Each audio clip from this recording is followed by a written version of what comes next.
Good morning to you all. First of all, let me begin by thanking the chair of this roundtable, Professor Tajuk Dr. Osman Bakar, for inviting me to be part of it. It's a great honor to be included in this event. And let me also thank my fellow panelists, who I'm sure have already or will very shortly be providing you all with much food for thought. So I've been asked today to say a few words very briefly on the theme of towards a new civilizational relationship between Southeast Asia and China. So those of you who know me and know my work will know that I'm a historian by profession, and you'll therefore probably be unsurprised to know that I'm going to come at this from a historical perspective. So what I want to do really is to try and highlight the importance of this new modern civilizational relationships that's developing between Southeast Asia, particularly between Indonesia and Malaysia on the one hand, and China on the other.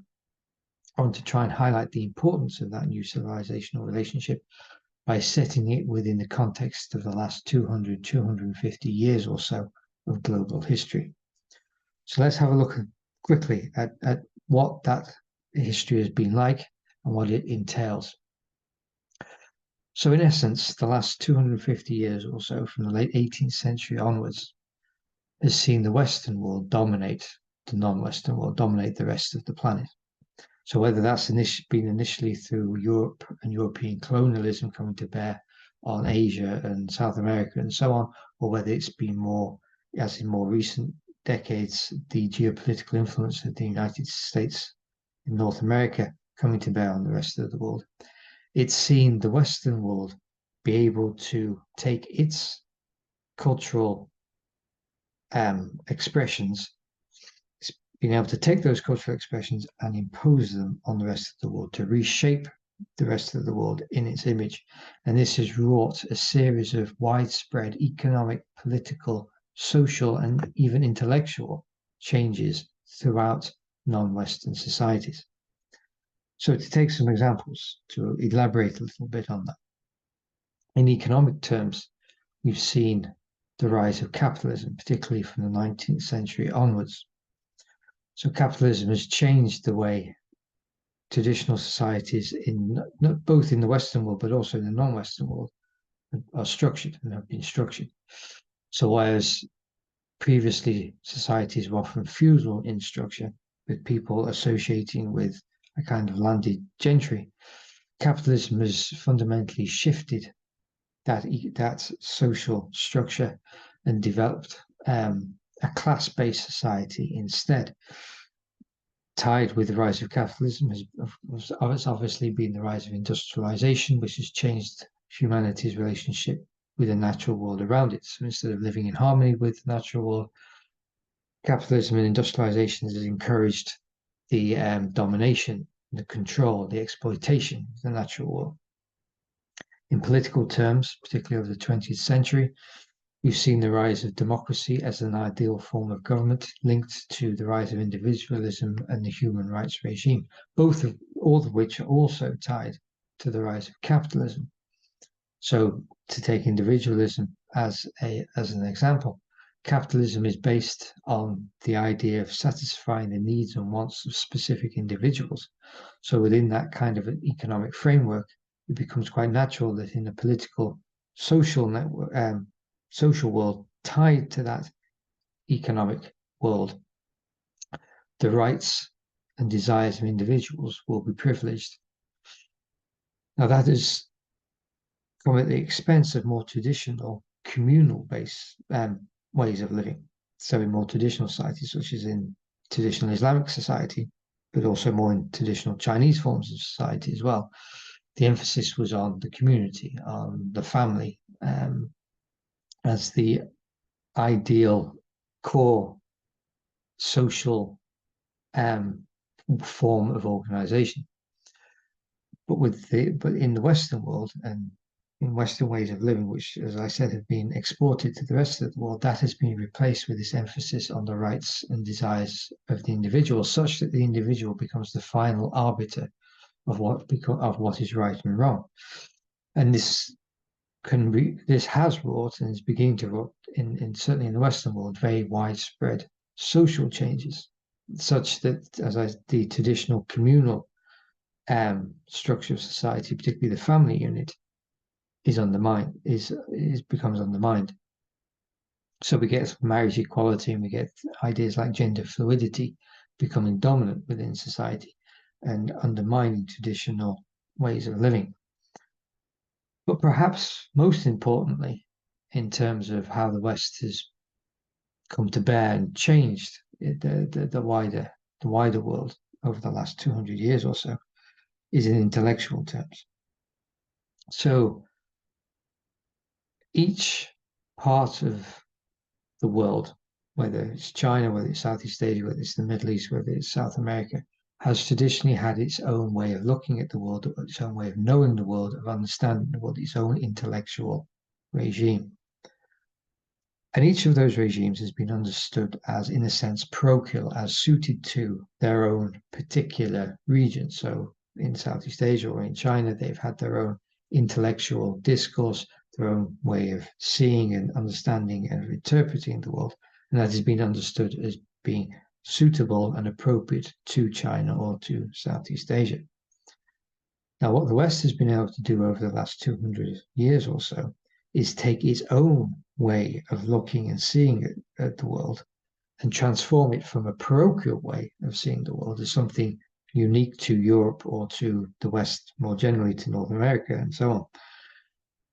It's been able to transform it from that parochial way of looking at the world into a universal way of looking at the world, such that it becomes the only correct way to look at the rest of the world.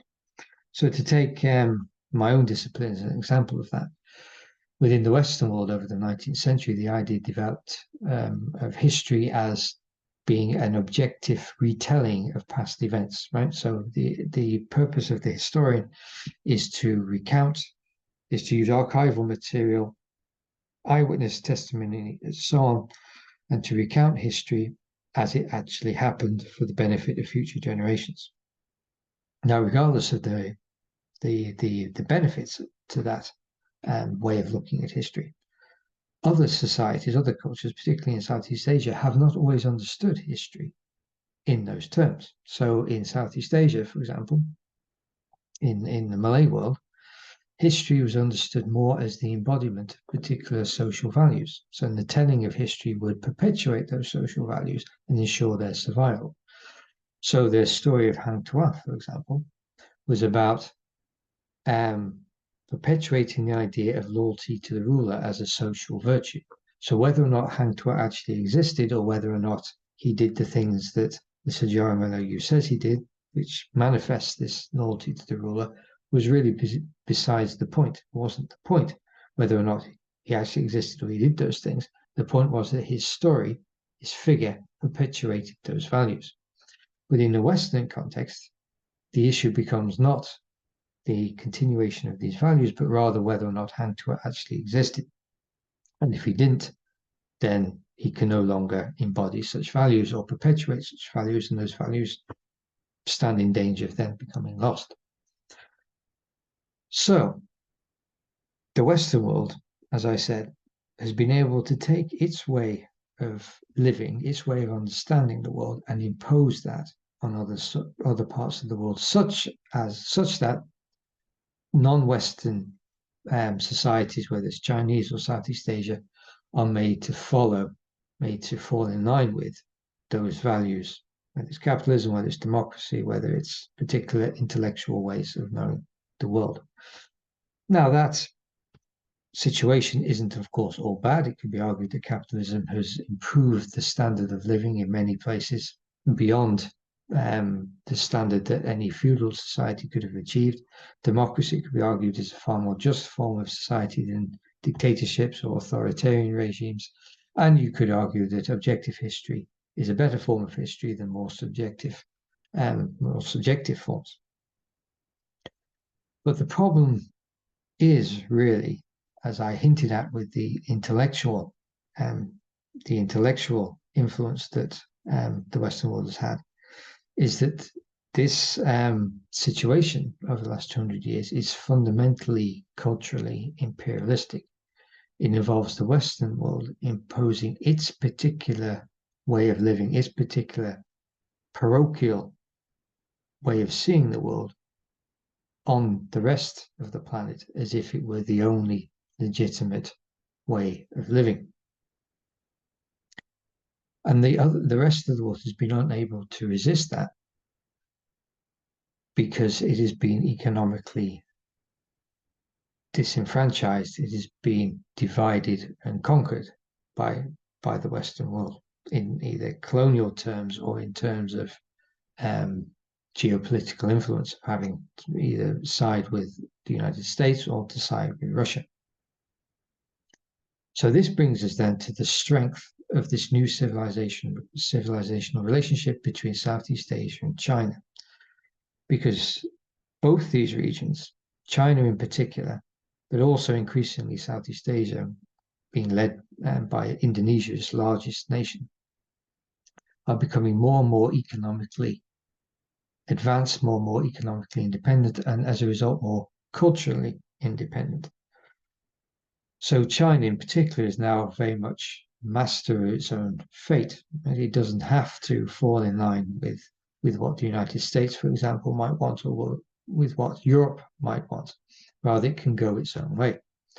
And increasingly, this is the case as well in Southeast Asia, where you see Malaysia, for example, becoming more culturally self-confident. So the Islamization of Malaysia, for example, over the last few decades would have been unthinkable during the colonial period or the immediate post-independence period, because Malaysia did not have the cultural, economic self-confidence to assert its own cultural values in the face of Western imperialistic understandings of what the world should be like and how it should be governed. But now that has begun to change. And this relationship between Southeast Asia and China has the ability to further that decentralization, as it were, of the globalization narrative, because this domination of the Western world is, of course, globalization, what we often refer to as globalization. This relationship between Southeast Asia and China has the ability to disrupt that, which is good from the point of view of allowing non-Western cultures to reassert their own senses, so their own sense of legitimacy, their own sense of knowing and being able to speak about the world in their own terms, of being able to live in a way which is more suited to their own history and their own cultural expressions. Today, that has been denied many of these cultures because they have had to fall in line with what the West considers to be better. One of the fundamental features of Western cultural imperialism has been that it has fundamentally delegitimized other ways of living.